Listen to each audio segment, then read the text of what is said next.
Paper 11. The Eternal Isle of Paradise. Paradise is the eternal center of the universe of universes and the abiding place of the Universal Father, the Eternal Son, the Infinite Spirit, and their divine coordinates and associates. This central isle is the most gigantic organized body of cosmic reality in all the master universe. Paradise is a material sphere as well as a spiritual abode. All of the intelligent creation of the Universal Father is domiciled on material abodes. Hence must the absolute controlling center also be material, literal.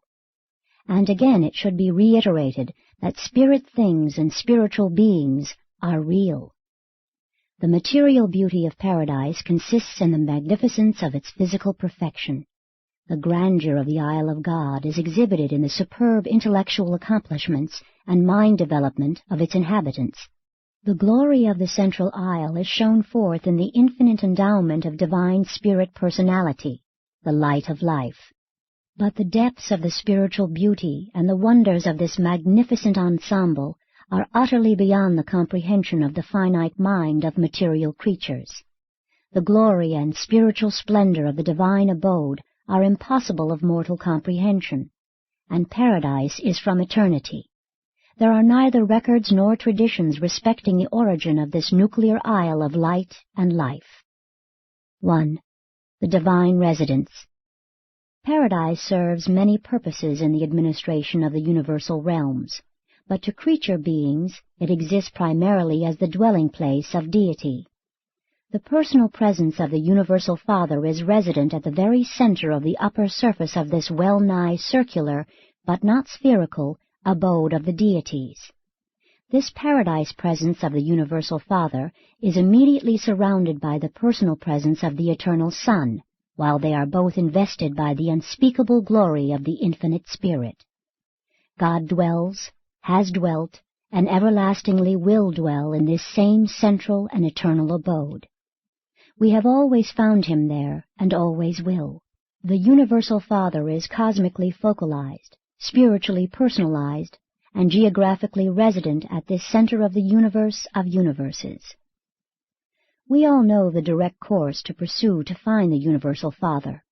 You are not able to comprehend much about the divine residence because of its remoteness from you and the immensity of the intervening space.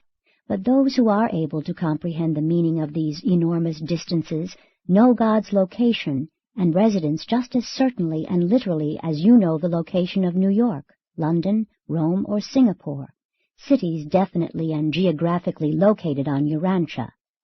If you were an intelligent navigator, equipped with ship, maps, and compass, you could readily find these cities. Likewise, if you had the time and means of passage, were spiritually qualified, and had the necessary guidance, you could be piloted through universe upon universe and from circuit to circuit, ever journeying inward through the starry realms, until at last you would stand before the central shining of the spiritual glory of the Universal Father. Provided with all the necessities for the journey, it is just as possible to find the personal presence of God at the center of all things as to find distant cities on your own planet. That you have not visited these places in no way disproves their reality or actual existence. That so few of the universe creatures have found God on Paradise in no way disproves either the reality of his existence or the actuality of his spiritual person at the center of all things. The Father is always to be found at this central location. Did he move, universal pandemonium would be precipitated, for there converge in him at this residential center the universal lines of gravity from the ends of creation. Whether we trace the personality circuit back through the universes, or follow the ascending personalities as they journey inward to the Father, whether we trace the lines of material gravity to Nether Paradise, or follow the insurging cycles of cosmic force, whether we trace the lines of spiritual gravity to the Eternal Son, or follow the inward processional of the Paradise Sons of God, whether we trace out the mind circuits or follow the trillions upon trillions of celestial beings who spring from the Infinite Spirit, by any of these observations or by all of them, we are led directly back to the Father's presence, to his central abode. Here is God personally, literally, and actually present. and from his infinite being there flow the flood streams of life, energy, and personality to all universes. 2. Nature of the Eternal Isle. Since you are beginning to glimpse the enormousness of the material universe discernible even from your astronomical location, your space position in the starry systems, it should become evident to you that such a tremendous material universe must have an adequate and worthy capital, a headquarters commensurate with the dignity and infinitude of the universal ruler of all this vast and far-flung creation of material realms and living beings. In form, Paradise differs from the inhabited space bodies. It is not spherical. It is definitely ellipsoid, being 1/6 longer in the north-south diameter than in the east-west diameter. The central isle is essentially flat, and the distance from the upper surface to the nether surface is 1/10 that of the east-west diameter. These differences in dimensions, taken in connection with its stationary status and the greater out-pressure of force energy at the north end of the isle, make it possible to establish absolute direction in the master universe. The central isle is geographically divided into 3 domains of activity. 1. Upper Paradise. 2. Peripheral Paradise. 3. Nether Paradise. We speak of that surface of Paradise which is occupied with personality activities as the upper side, and the opposite surface as the nether side. The periphery of Paradise provides for activities that are not strictly personal or non-personal. The Trinity seems to dominate the personal or upper plane, the unqualified absolute, the nether or impersonal plane. We hardly conceive of the unqualified absolute as a person, but we do think of the functional space presence of this absolute as focalized on Nether Paradise. The Eternal Isle is composed of a single form of materialization, stationary systems of reality. This literal substance of Paradise is a homogeneous organization of space potency not to be found elsewhere in all the wide universe of universes. It has received many names in different universes, and the Melchizedeks of Nebadon long since named it Absolutum. This Paradise source material is neither dead nor alive. It is the original non-spiritual expression of the first source and center. It is Paradise, and Paradise is without duplicate. It appears to us that the first source and center has concentrated all absolute potential for cosmic reality in Paradise, as a part of his technique of self-liberation from infinity limitations, as a means of making possible sub-infinite, even time-space, creation. But it does not follow that Paradise is time-space limited just because the universe of universes discloses these qualities. Paradise exists without time and has no location in space. Roughly, space seemingly originates just below Nether Paradise, time just above Upper Paradise. Time, as you understand it, is not a feature of Paradise existence, though the citizens of the Central Isle are fully conscious of non-time sequence of events. Motion is not inherent on Paradise. It is volitional. But the concept of distance, even absolute distance, has very much meaning as it may be applied to relative locations on Paradise. Paradise is non-spatial. Hence its areas are absolute and therefore serviceable in many ways beyond the concept of mortal mind. 3. Upper Paradise. On Upper Paradise there are 3 grand spheres of activity: the deity presence, the most holy sphere, and the holy area. The vast region immediately surrounding the presence of the deities is set aside as the most holy sphere, and as reserved for the functions of worship, trinitization, and high spiritual attainment. There are no material structures nor purely intellectual creations in this zone. They could not exist there. It is useless for me to undertake to portray to the human mind the divine nature and the beauteous grandeur of the most holy sphere of Paradise. This realm is wholly spiritual, and you are almost wholly material. A purely spiritual reality is, to a purely material being, apparently non-existent. While there are no physical materializations in the area of the most holy, There are abundant souvenirs of your material days in the Holy Land sectors, and still more in the reminiscent historic areas of Peripheral Paradise.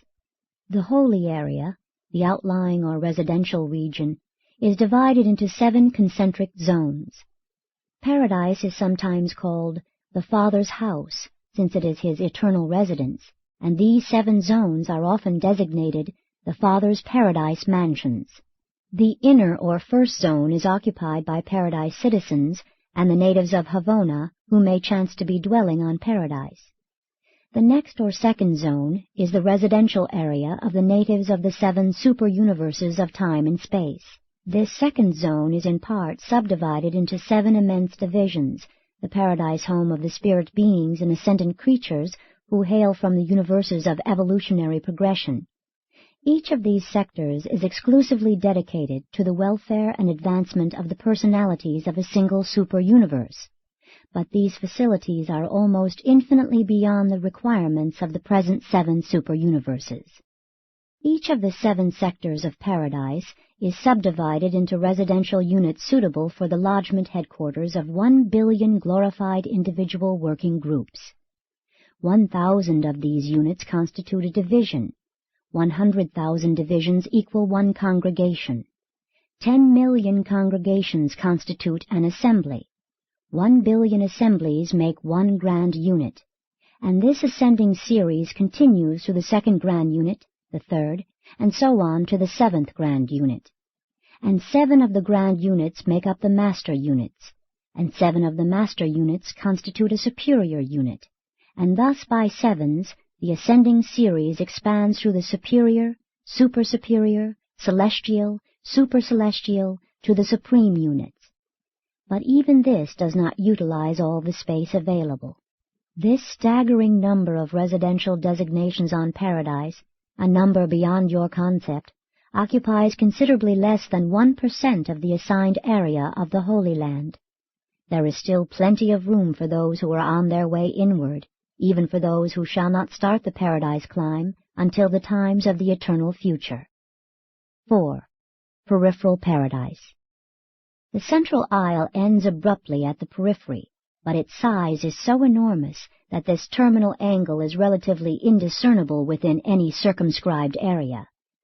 The peripheral surface of Paradise is occupied, in part, by the landing and dispatching fields for various groups of spirit personalities. Since the non-pervaded space zones nearly impinge upon the periphery, all personality transports destined to Paradise land in these regions.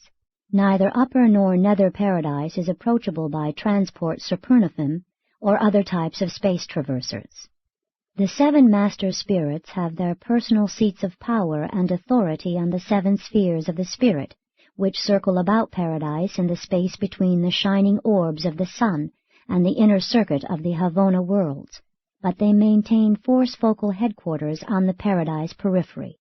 Here, the slowly circulating presences of the 7 supreme power directors indicate the location of the 7 flash stations for certain Paradise energies going forth to the 7 superuniverses. Here on Peripheral Paradise are the enormous historic and prophetic exhibit areas assigned to the Creator's sons, dedicated to the local universes of time and space.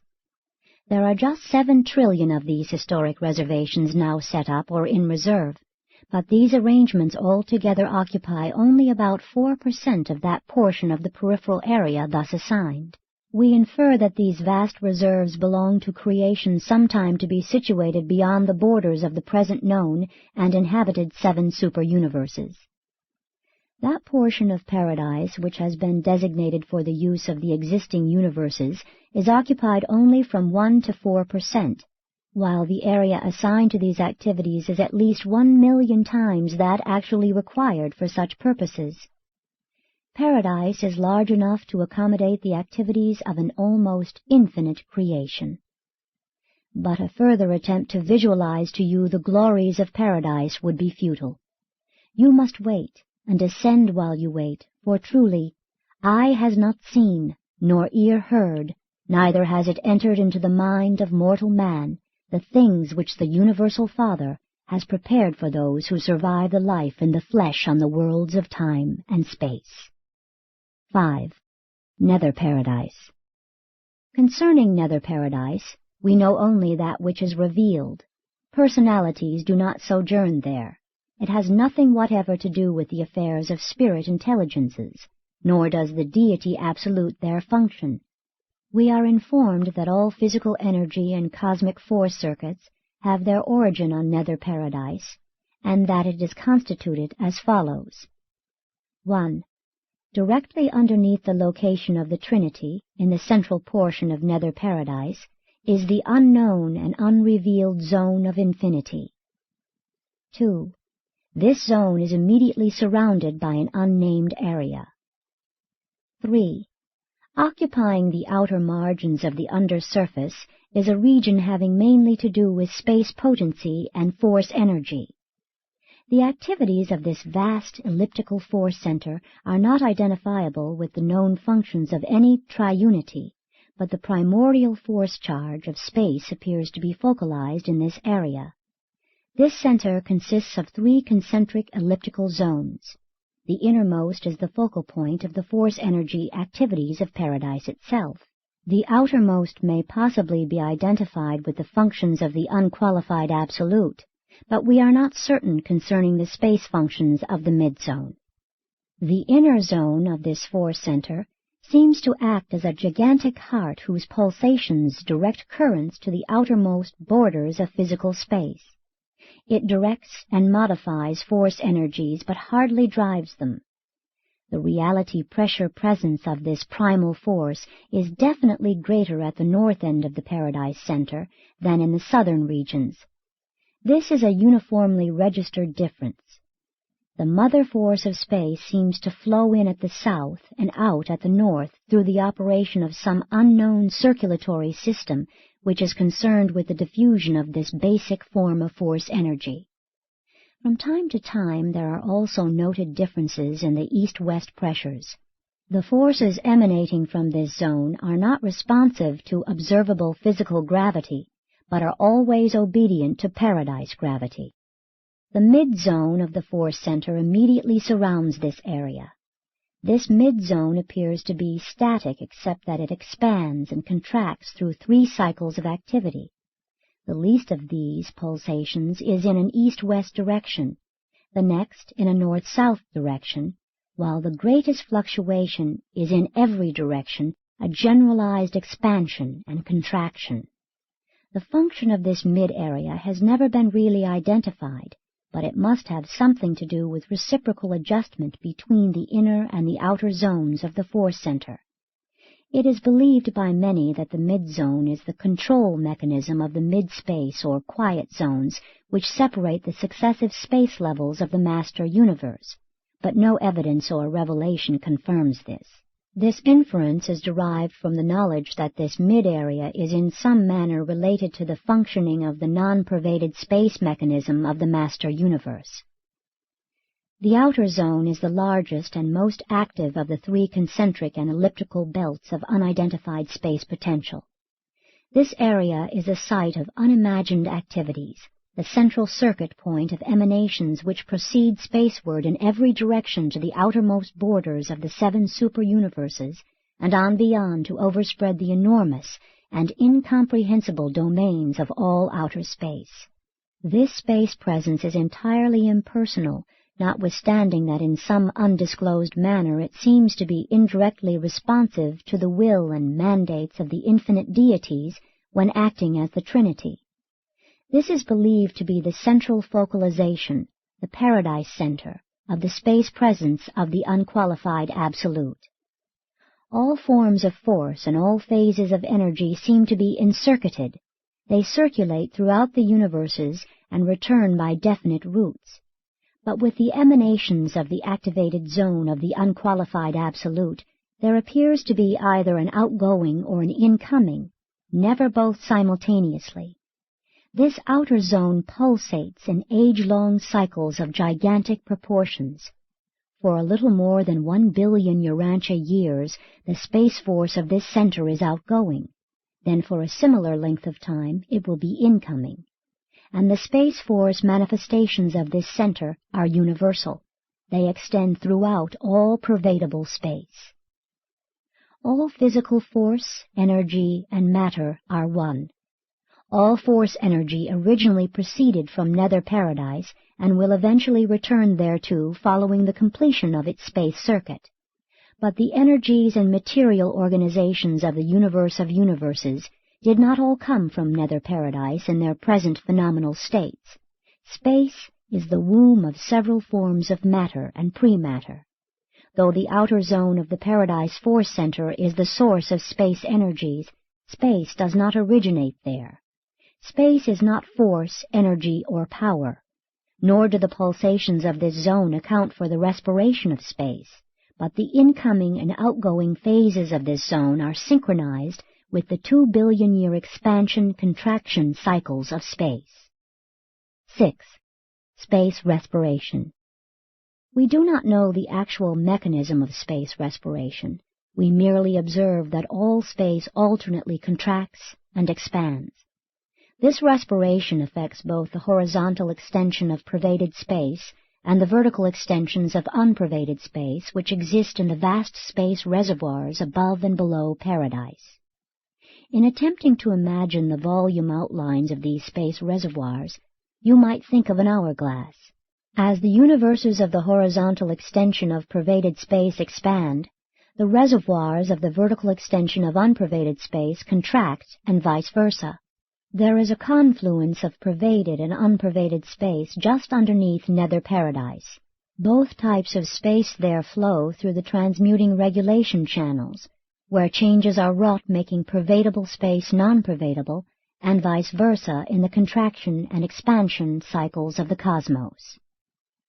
Unpervaded space means unpervaded by those forces, energies, powers, and presences known to exist in pervaded space. We do not know whether vertical reservoir space is destined always to function as the equipoise of horizontal universe space. We do not know whether there is a creative intent concerning unpervaded space. We really know very little about the space reservoirs, merely that they exist and that they seem to counterbalance the space expansion-contraction cycles of the universe of universes. The cycles of space respiration extend in each phase for a little more than 1 billion Urantia years. During one phase, the universes expand. During the next, they contract. Pervaded space is now approaching the midpoint of the expanding phase, while unpervaded space nears the midpoint of the contracting phase, and we are informed that the outermost limits of both space extensions are, theoretically, now approximately equidistant from Paradise. The unpervaded space reservoirs now extend vertically above Upper Paradise and below Nether Paradise, just as far as the pervaded space of the universe extends horizontally outward from Peripheral Paradise to and even beyond the fourth outer space level. For 1 billion years of Urantia time, the space reservoirs contract while the master universe and the force activities of all horizontal space expand. It thus requires a little over 2 billion Urantia years to complete the entire expansion-contraction cycle. 7. Space Functions of Paradise. Space does not exist on any of the surfaces of Paradise. If one looked directly up from the upper surface of Paradise, one would see nothing but unpervaded space going out or coming in, just now coming in. Space does not touch Paradise. Only the quiescent mid-space zones come in contact with the central isle. Paradise is the actually motionless nucleus of the relatively quiescent zones existing between pervaded and unpervaded space. Geographically, these zones appear to be a relative extension of Paradise, but there probably is some motion in them. We know very little about them, but we observe that these zones of lessened space motion separate pervaded and unpervaded space. Similar zones once existed between the levels of pervaded space, but these are now less quiescent. The vertical cross-section of total space would slightly resemble a Maltese cross, with the horizontal arms representing pervaded universe space and the vertical arms representing unpervaded reservoir space. The areas between the four arms would separate them somewhat as the mid-space zones separate pervaded and unpervaded space. These quiescent mid-space zones grow larger and larger at greater and greater distances from Paradise, and eventually encompass the borders of all space and completely encapsulate both the space reservoirs and the entire horizontal extension of pervaded space. Space is neither a sub-absolute condition within, nor the presence of the unqualified absolute. Neither is it a function of the ultimate.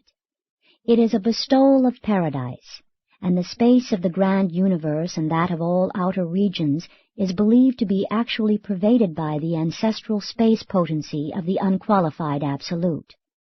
From near approach to Peripheral Paradise, this pervaded space extends horizontally outward through the fourth space level and beyond the periphery of the master universe, but how far beyond we do not know. If you imagine a finite, but inconceivably large, V-shaped plane situated at right angles to both the upper and lower surfaces of Paradise, with its point nearly tangent to Peripheral Paradise, and then visualize this plane in elliptical revolution about Paradise, its revolution would roughly outline the volume of pervaded space. There is an upper and a lower limit to horizontal space with reference to any given location in the universes. If one could move far enough at right angles to the plane of Orvantan, either up or down, eventually the upper or lower limit of pervaded space would be encountered. Within the known dimensions of the master universe, these limits draw farther and farther apart at greater and greater distances from Paradise. Space thickens, and it thickens somewhat faster than does the plane of creation, the universes. The relatively quiet zones between the space levels, such as the one separating the 7 superuniverses from the first outer space level, are enormous elliptical regions of quiescent space activities. These zones separate the vast galaxies which race around Paradise in orderly procession. You may visualize the first outer space level, where untold universes are now in process of formation, as a vast procession of galaxies swinging around Paradise, bounded above and below by the mid-space zones of quiescence and bounded on the inner and outer margins by relatively quiet space zones. A space level thus functions as an elliptical region of motion surrounded on all sides by relative motionlessness. Such relationships of motion and quiescence constitute a curved space path of lessened resistance to motion, which is universally followed by cosmic force and emergent energy as they circle forever around the Isle of Paradise. This alternate zoning of the master universe, in association with the alternate clockwise and counterclockwise flow of the galaxies, is a factor in the stabilization of physical gravity designed to prevent the accentuation of gravity pressure to the point of disruptive and dispersive activities. Such an arrangement exerts anti-gravity influence and acts as a brake upon otherwise dangerous velocities. 8. Paradise Gravity. The inescapable pull of gravity effectively grips all the worlds of all the universes of all space. Gravity is the all-powerful grasp of the physical presence of Paradise. Gravity is the omnipotent strand on which are strung the gleaming stars, blazing suns, and whirling spheres which constitute the universal physical adornment of the eternal God, who is all things, fills all things, and in whom all things consist. The center and focal point of absolute material gravity is the Isle of Paradise, complemented by the dark gravity bodies encircling Havona and equilibrated by the upper and nether space reservoirs. All known emanations of nether Paradise invariably and unerringly respond to the central gravity pull operating upon the endless circuits of the elliptical space levels of the master universe. Every known form of cosmic reality has the bend of the ages, the trend of the circle, the swing of the great ellipse. Space is non-responsive to gravity, but it acts as an equilibrant on gravity. Without the space cushion, explosive action would jerk surrounding space bodies. pervaded space also exerts an anti-gravity influence upon physical or linear gravity. Space can actually neutralize such gravity action even though it cannot delay it. Absolute gravity is paradise gravity. Local or linear gravity pertains to the electrical stage of energy or matter. It operates within the central, super, and outer universes wherever suitable materialization has taken place.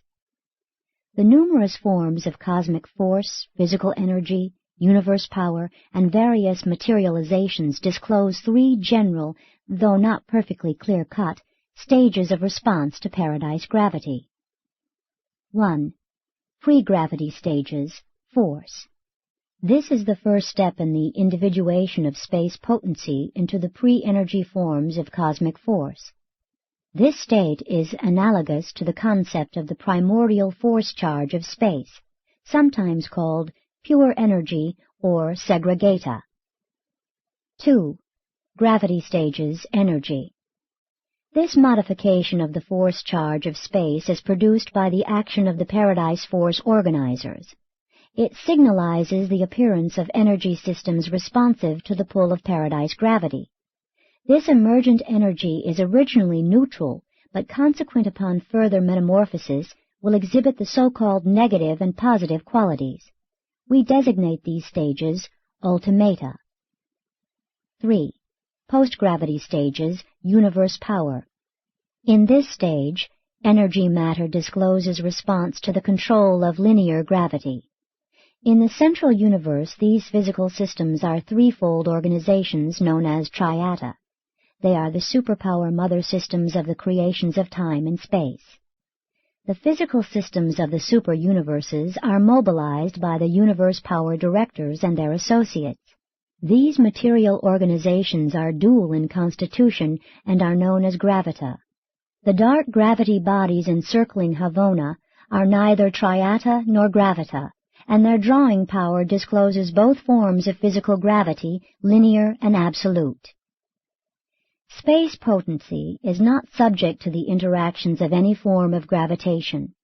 This primal endowment of paradise is not an actual level of reality, but it is ancestral to all relative functional non-spirit realities, all manifestations of force energy, and the organization of power and matter. Space potency is a term difficult to define. It does not mean that which is ancestral to space. Its meaning should convey the idea of the potencies and potentials existent within space. It may be roughly conceived to include all those absolute influences and potentials which emanate from paradise and constitute the space presence of the unqualified absolute. Paradise is the absolute source and the eternal focal point of all energy matter in the universe of universes.